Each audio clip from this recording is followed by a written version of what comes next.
Right, so hello and welcome back to Books and Things, and welcome to another Victober video. And today, let's see how many Victorian short stories I can read in one day.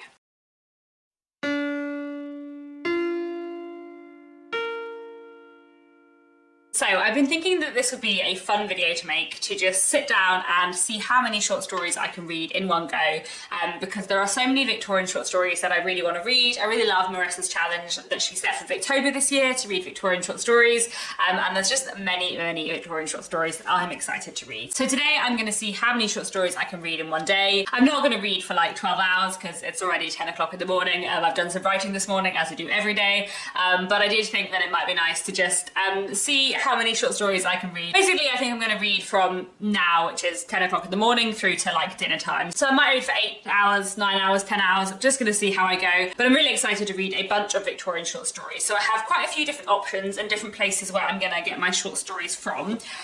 So there are a couple of scatty bits and pieces to begin with. So this here is a collection by Elizabeth Gaskell, A Dark Night's Work and Other Stories, but I have read quite a few of the stories in here before. I love A Dark Night's Work. It's a fantastic novella that I'd really recommend by Elizabeth Gaskell, and I've also read The Grey Woman in here, but there are 3 short stories in here that I haven't read yet, so I want to get to them today. Then also in the back of my edition of Olive by Dinah Mullock-Craik, there is a short story by her that I haven't read yet. Then I also have this book here. This is Women Who Did, Stories by Men and Women 1890 to 1914. And obviously, because it's 1890 to 1914, not every story in this collection is Victorian, and I think this might be a collection of short stories from around the world, so again, not all Victorian, but there are definitely some Victorian short stories in here, so I might go through and pick and choose a few of the Victorian short stories in here that I haven't read before. And then I also have this book here, which I haven't picked up for ages. This is Christmas Stories from Household Words. So Household Words was a magazine that Dickens was kind of part of running, and every Christmas they had an edition with lots of short stories in, and then this is a collection of all the short stories that were published in Household Words, kind of in the original format, which is really fun. And I have read a couple of the instalments of Household Words in here before, but not all of them, so I might pick up something from this today. I'm going to see how I go. Then I also have a couple of things on my Kindle. I have Keynotes and Discords by George Egerton, which is a short story collection, and I've already read the first 2 of that.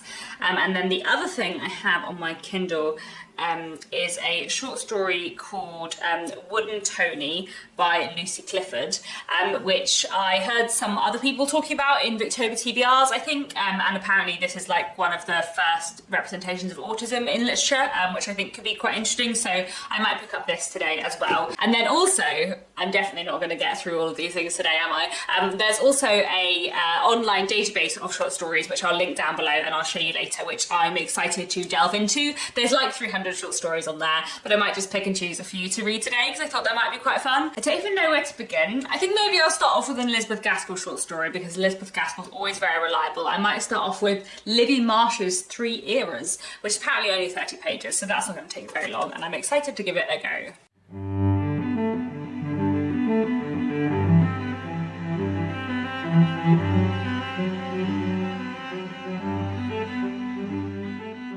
So I've just finished Libbie Marsh's 3 Eras, a Elizabeth Gaskell short story, which I really enjoyed. The 3 Eras are 3 holidays, so St Valentine's Day, Whitsun and Michaelmas, and it's basically about Libbie, this young woman living in Manchester, and her friendship with a widow and her son who live across the way, and I just really enjoyed it. I love Elizabeth Gaskell so much, she's such a great writer, so enjoyed that one. Next, I think I'm probably going to go for a George Egerton short story because I have enjoyed what I've read so far and I do want to read the whole collection this month. So I'm now on the 3rd short story in the collection, which is called The Spell of the White Elf. Interesting, so let's see what this one's about.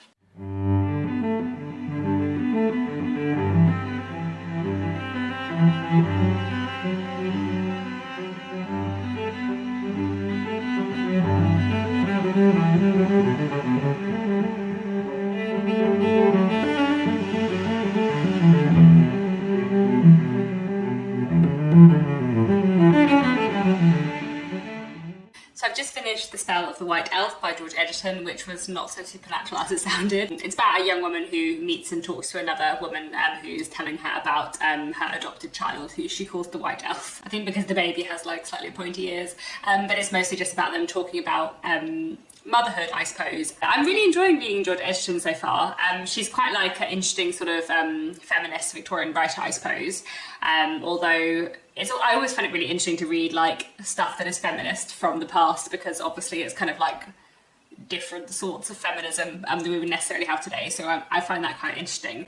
And also I find George Egerton quite interesting because the short stories I'm reading by her, I've read two before today, are from the 1890s, and they do, like, in some ways they feel a bit Victorian, but they also feel more like they belong to the same like area of literature, I suppose, as like Kate Chopin and Catherine Mansfield, and kind of like late 19th to early 20th century short story writers. Like in some ways her short stories are Victorian, but in some ways they also feel like they more belong to like the Fiander Secular group, I suppose, which is kind of interesting. And obviously like the Fiander Secular kind of straddles the Victorian period and the kind of next period in time, and all of these lines between literary periods are completely arbitrary. But I do find that her short stories feel really modern, but I did really enjoy that one, so I'm looking forward to reading more. So next I think I might read the short story I have in the back of my copy of Olive by Dinah Millet-Craik. So I'm meaning to read that for a while, so I think I'm going to give that a go, and I will let you know how I get on with it.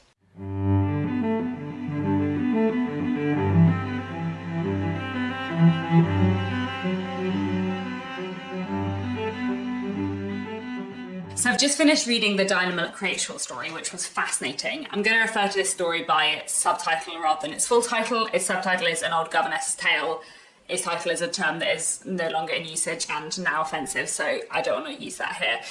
But let's call it An Old Governess's Tale. You'll be able to find it under that name, and I'll leave a link to it down below if I can find somewhere where you can read it online. This was a very fascinating short story that was really, really, really interesting. I feel like this is not a short story for beginners to Victorian literature. I feel like this is one to be read with lots of context, especially at the beginning. And it's a slightly longer short story, and definitely one to read all the way through and not like take the first few pages as a sign of the tone of the whole story. This short story follows a woman who is sent to a house in Yorkshire for her first position as a governess, and living in this house in Yorkshire are two parents, their two daughters, and also a cousin of the family who is half Indian, half British. The governess teaches all three girls, and it's very clear early on that Zillah, the half Indian girl, has a very different position in the household. The narrator kind of mentions Cinderella to explain her position in the household and how poorly the other people treat her. And as the story goes on, we find out more about Zillah's true position in the household and how the other people are treating her. And the governess, our main character, also kind of forms a closer bond with Zillah. There is so much in this short story that is absolutely fascinating. I kind of wish Dinah Millet-Craik had written this as a novel, because I feel like it would have been really, really interesting to spend even more time with these characters and exploring these themes. I feel like there's so many interesting things going on in here. In the second half of the story, there's kind of like some themes of unrequited love, which I feel like are dealt with very, very well.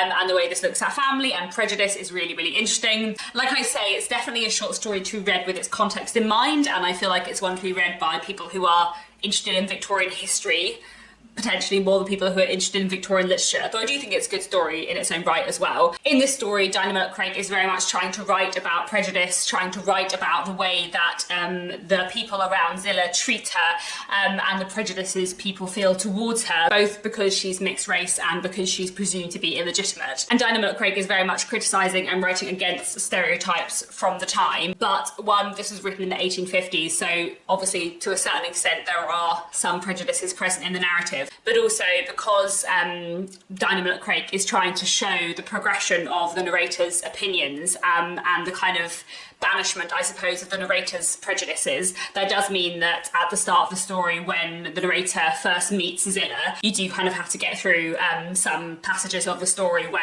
the narrator is quite prejudiced about Zillah. So I feel like it's one to be read within its context, one to think about a lot, but like an absolutely fascinating story. And I really liked the ending. I found it really interesting. And yeah, I wish Dinah Millet-Craik had written a whole novel of this story. Yeah, I feel like I would have loved more than 50 pages, but still really, really interesting. I feel like that was such an interesting short story that I'm going to be thinking about that all day rather than reading other things. But, you know, let's move on to another short story. I think I might try one from the online archive now. So let's go onto the website, have a look at the short stories and see what's there. So here I am on the Victorian Short Story Project in digital anthology, and there are nearly 300 short stories on here, which is very cool. So let's have a look at what they have. There are so many short stories here, as you can see. I see quite a lot of authors' names that are familiar to me, which is quite fun. I feel like I'm in the mood for some Dickens, so let's have a look and see. A Christmas Tree by Charles Dickens. I've read that short story already.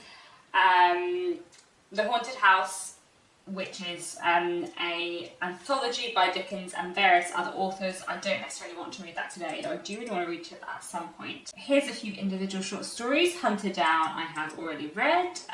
Mugby Junction I've already read. The Poor Man and His Beer, I haven't read that. And The Public Life of Mr. Tulrumble. That sounds fun. I might read that.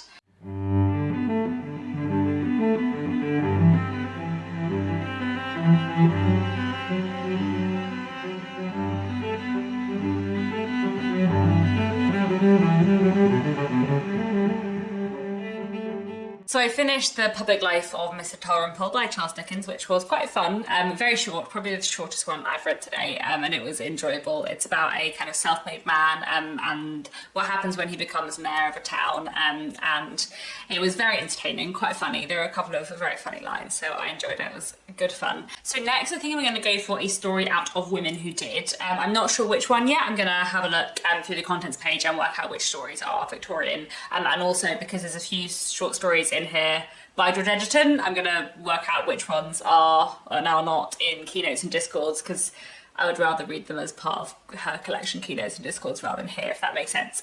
But I'm going to find something in here to read, and I will check in again soon.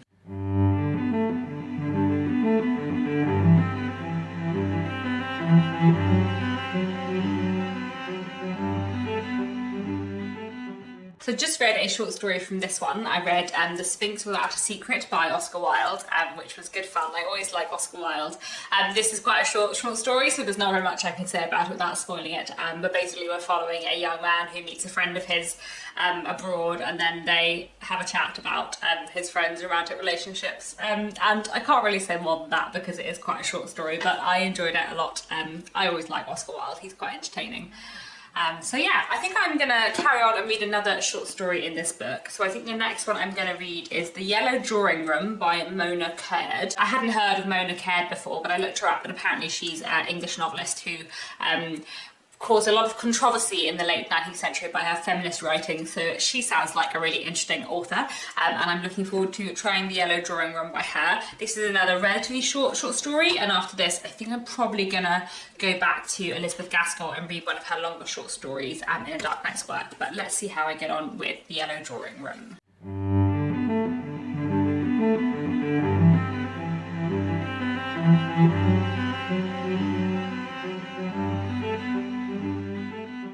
Okay, so I've just finished the story The Yellow Drawing Room by Mona Caird, which I really enjoyed. This was excellent. Very entertaining as well as very sharp and kind of empowering, which was fun.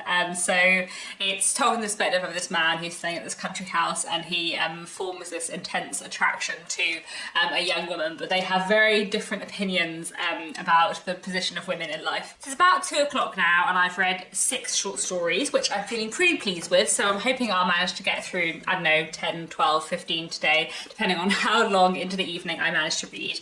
I think next I'm going to return to Elizabeth Gaskell and read 6 Weeks at Heppenheim, because I do love Elizabeth Gaskell a lot. This is a slightly longer one, but I'm hoping to enjoy it a lot.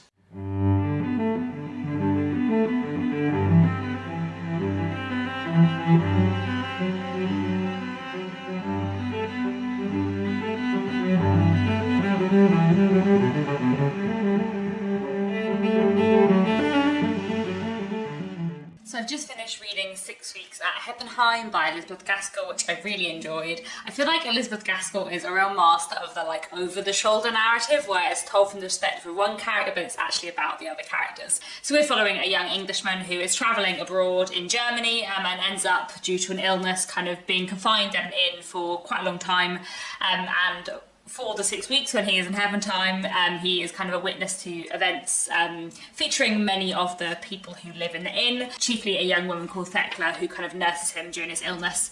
I really enjoyed it. I love Elizabeth Gaskell a lot, and I really enjoy her shorter fiction. And yeah, I've read quite a lot of her shorter fiction before, but it is always nice to read some new things as well. So I just really enjoyed that, and I'm looking forward to the last short story I've got left in this collection by Gaskell, which is Cumberland Sheepsharers, which I think I'll read later this afternoon. But first, I think I'm going to read a story or two more from Women Who Did. The next one I'm going to read is a very short one indeed, called She Notes by Owen Seaman, which is from 1894. So let's give that a go.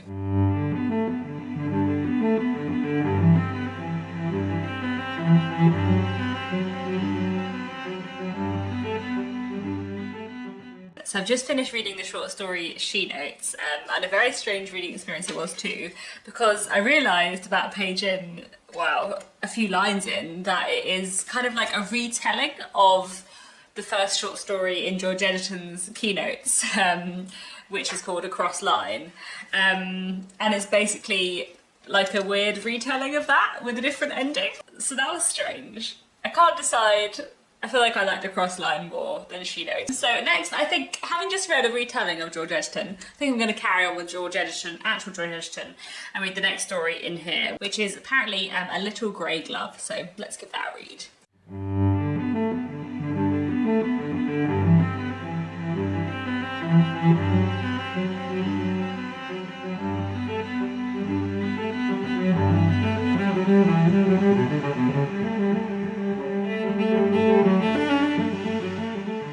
So I have just finished the short story A Little Grey Glove by George Egerton, which I enjoyed, which is about a man and a woman kind of meeting over fishing, and her kind of complicated past and their relationship. So I quite enjoyed that one. I feel like George Egerton writes very interestingly about kind of romantic relationships, but also about kind of like the complexities within women's lives, I suppose. So I'm finding her quite an interesting author so far. I'm actually just going to carry on with George Egerton for my next story and read An Empty Frame, which is the next short story in Keynotes, because my Kindle tells me it'll only take me 5 minutes.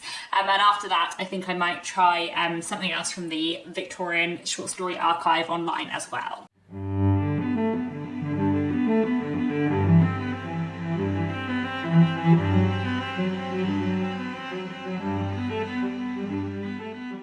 So I've just read An Empty Frame, which was a very short story, but one that I really liked. It was quite strange, but I really liked it, especially the ending. Basically, it is kind of just the dialogue between a married couple, and it looks at marriage and conventionality and the limitations of women's lives, I suppose. And yeah, I really enjoyed it. So I like that one very much. And next, I think I'm going to read one of the online short stories from the archives. So I think I'm going to go for a short story called A Thief in the Night by Marion Hepworth Dixon. I was looking through the list of authors that they had short fiction by on this archive, and I've read a novel by Ella Hepworth Dixon, who is the sister of Marion Hepworth Dixon. So I thought it might be interesting to read something by Marion.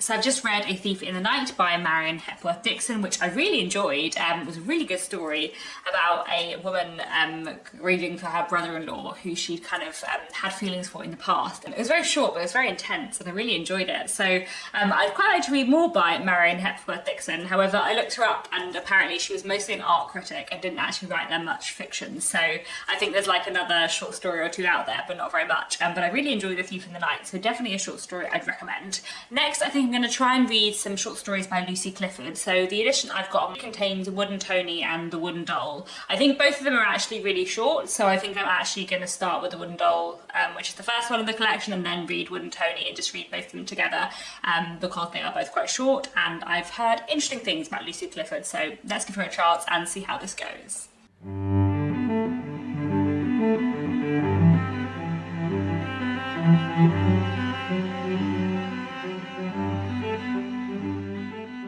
So I've just finished the Lucy Clifford short stories, The Wooden Doll and Wooden Tony. So The Wooden Doll is a very, very short story about a wooden doll. It's only like 2 pages and intended for children, so I sort of didn't get too much out of that one. Wooden Tony was a really interesting short story. I feel like I'm still gathering my thoughts on it. So it's a sort of like reverse Pinocchio about a little boy who wants to be wooden. He doesn't really feel like he fits in with the people around him, or that he really wants the life that the people around him have. And it's kind of a fairy story in some ways, but there's also like almost like a horror element to it. in kind of what happens in the second half of the story. So I've just kind of looked up a couple of things about it online afterwards because I found it a really interesting story and I kind of didn't really know what to make of it. And there were quite a few people in newspapers and blogs talking about how they were reading the character of Tony as a child with autism. This short story being written several decades before autism was sort of defined, I suppose, which is really interesting. I feel like it's very interesting to read that story from that perspective, but also it's kind of interesting to look at it in terms of how it kind of interacts with Victorian fairy tales, I suppose, and kind of challenges like conventional Victorian ideas about like what's a worthy life, I suppose. So yeah, I feel like that was a really interesting short story and one I need to ponder a little bit more, and maybe I'll try and find some other articles about it later. But next I think I'm going to read the final short story that I have to read from this Gaskell collection, which is Cumberland Sheepsharers, which I assume is going to be about some Cumberland sheepsharers, so I guess I'm going to find out.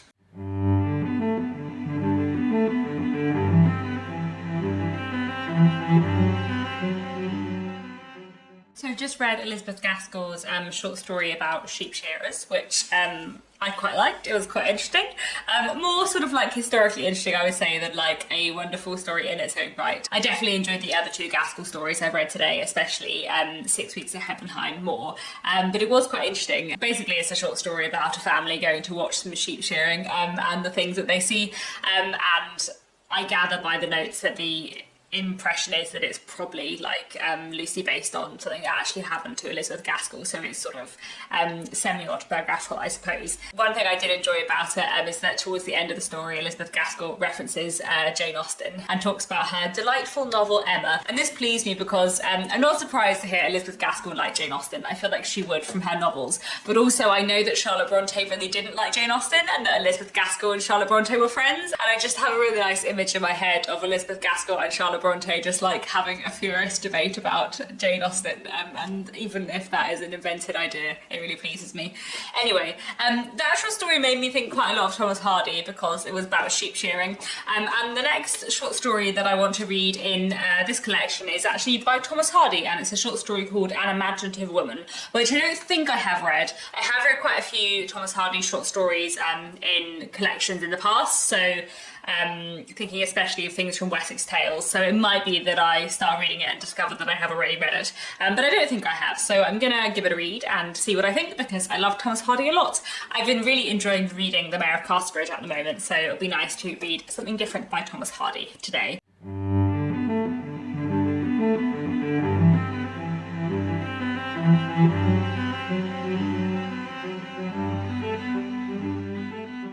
So I've just read An Imaginative Woman by Thomas Hardy, which was a fantastic short story. Hardy is such a fantastic writer. I should read more of his shorter fiction because I've read all his novels, but I haven't read all of his short stories. He's just such a wonderful writer. It's such an interesting story. I really liked it. A bit grim, as Hardy often is, but fantastic. It's about a woman, a married woman, and when her and her husband come into some new lodgings, she sort of falls in love with the memory of the man who was in the lodgings before her by like going through his things, and he's a poet and she's like read some of his writing, so she kind of forms this like imaginary attachment to him, this man who she's never met, and it's just really, really good. So very much enjoyed that. Next, I think I'm going to return to the online archive and read one of the short stories from there. They have a good page on the archive where they've like sorted the short stories by like theme and genre, and there was a section on short stories by governesses, so I thought I would read one of the governess short stories.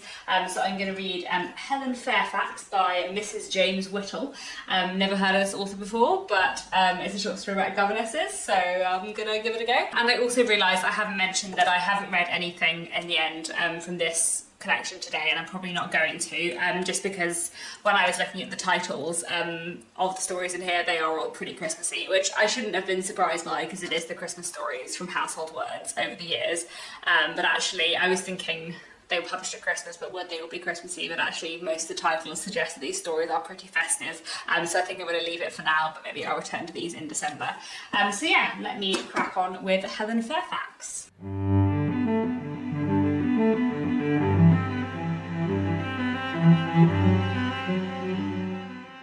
So I've just read Helen Fairfax by Mrs. James Whittle, and I didn't like it very much. Probably my least favourite short story of the day. Just like an overdone Victorian romance without much character depth, but you know, there we go. However, I do think I'm going to read a few other things from the online archive, and there is another Charles Dickens short story in there that I haven't read, which isn't part of a longer thing. So I think I'm going to give that a go, which is The Poor Man and His Beer. And in the bit of the website where stories are categorised by themes, this was categorised as a socialist short story. So interesting to see what this will be. I'm going to give it a read, and I will check in again soon.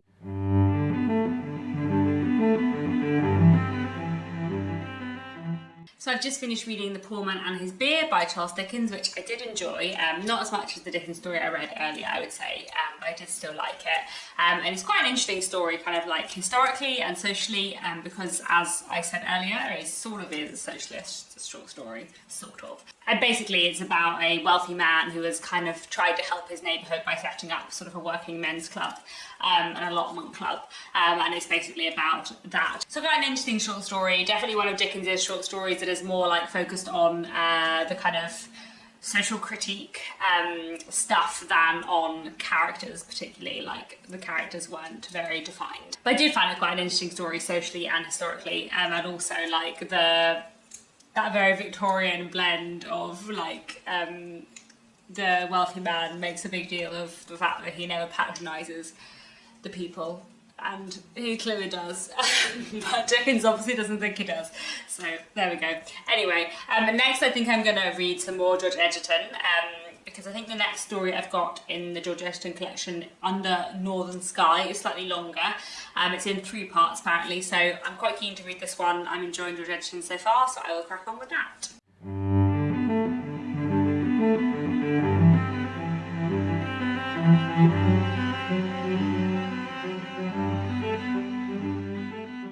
Just finished Under Northern Sky by George Egerton. I have to say I don't think I enjoyed this one quite as much as George Egerton's other stories. I feel like I struggled to concentrate on it slightly more.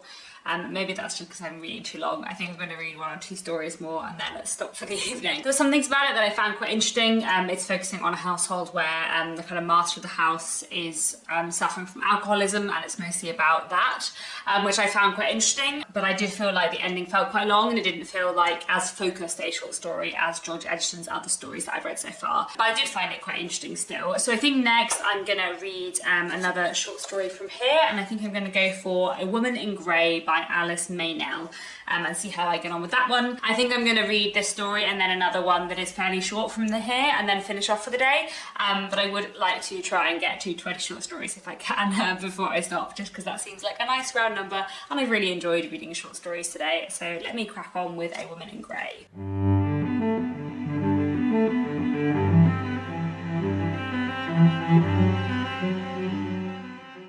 So I read A Woman in Grey by Alice Meynell, which I found quite interesting. It was more kind of like a meditation, I suppose, in some ways, than a short story. It's only sort of 4 pages, and it's basically following a woman on her bicycle who is thinking about whether women inherit things from their fathers or their mothers, and whether men inherit things from their fathers or their mothers, and how kind of Victorian society often thinks that things are sort of passed down between women, but she's thinking about how men have inherited things and learned things from their mothers. So it was kind of interesting, but it didn't have very much like a narrative drive to it. It was mostly just a sort of meditation, a pondering, I suppose, but it was quite interesting. But I think I'm going to read 1 more story before I wrap up for the day, and that is The Stir Outside the Café Royal by Clarence Rook, which apparently is a story about a female detective, which sounds kind of fun.